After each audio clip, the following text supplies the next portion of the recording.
that have economies greater than probably about 100 of the countries in this world. The next, in terms of self-reliance, we're working on a project with ILO in which local communities use green power from dairy, run local enterprises, and make money. And at the same time, it's environmentally friendly. Similarly, if I go on to the next E, the environmental soundness. We talked about resource efficiencies. This is my own corporate building in Delhi, made out of local materials, where local communities can participate. So the bridge between the rich and the poor in resource efficient fashion is possible. And we have demonstrated this. People make money. Everybody can make money. And at the same time, be resource conservation. I have to move fast, I've been shown the time. Finally, I couldn't get an example from our own region. Ecological harmony. 15 years ago in New York, they had to upgrade the water supply systems. The engineering community, which I happen to have come from once upon a time, some 30 years ago, they had a solution for $6.5 billion with 300 million per annum. When they actually re-looked at it, they said, resource conservation in CAT scans, one-time expenditure of only 700 million. We talk about ecosystem services. The truth is the global community does not know what this is.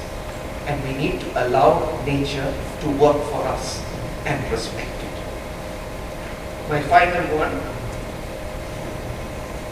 This is a literacy program that we run. The question which I'm asking is, can we empower local communities and do this SDG process for them? What is the question they're asking? I recognize the fact that I'm speaking to people who are very strong experts in their fields. Some of us are policy influencers, some of us are also practitioners. The simple questions local communities are asking us is as follows. The maps, can you give us simple conceptual frames for this complex problem? Number one, that's the challenge that is thrown to people like us. Number two, can you give us simple methods of working? Number three, can you give us very simple matrices to measure? And finally, can you have a mission approach of achieving something with accountability? The question which I leave for you is the post-2015 development agenda going to respond to the needs of local communities? Thank you.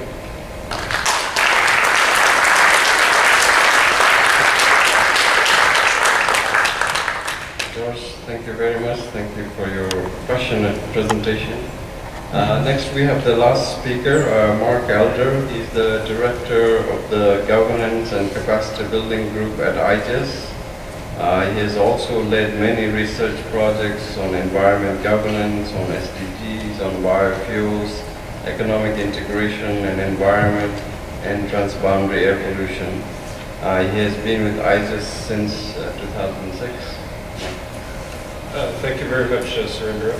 I'd like to talk about, focus mainly on governance, but before I start, I'd like to talk about emphasize a few key principles. As you know, there are these two processes, and we think that we need to be sure to have one set of goals, not two, and the focus should be on sustainable development, and they need to integrate the three dimensions. And also they should be universal. There needs to be goals for all countries. Developed countries also have a lot of problems and are encountering financial difficulties, while emerging economies have more capacity. So it's not just about ODA, although it will still include ODA, but it also needs to focus on